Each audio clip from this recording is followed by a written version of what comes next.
सकाळी हसत खेळत घराबाहेर पडलेली मुले आता संध्याकाळी कधीच परत येणार नाही।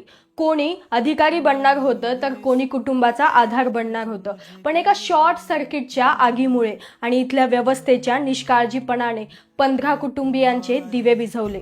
मित्रांनो, लखनौमध्ये जे घडलंय ते ऐकून काळीज पिळवटून गेलंय। एका क्लासला लागलेल्या आगीमध्ये 15 निष्पाप जीवांचा जीव गेलेला आहे। मृत्यूच्या दारात उभं राहून मुलांनी पालकांना फोन केले, बाबा वाचवा म्हणून ओरडले, पण आपण त्यांना वाचवू शकलो नाही। पण प्रश्न हा आहे की अशा काही घटना घडल्यानंतरच आपल्याला जाग का येते?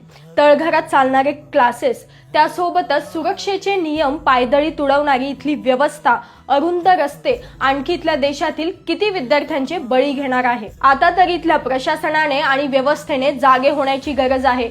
या विद्यार्थ्यांना, या मुलांना भावपूर्ण श्रद्धांजली तेव्हाच मिळेल जेव्हा या देशातील प्रत्येक विद्यार्थी हा सुरक्षित असेल। जय भीम, जय संविधान, जय भारत।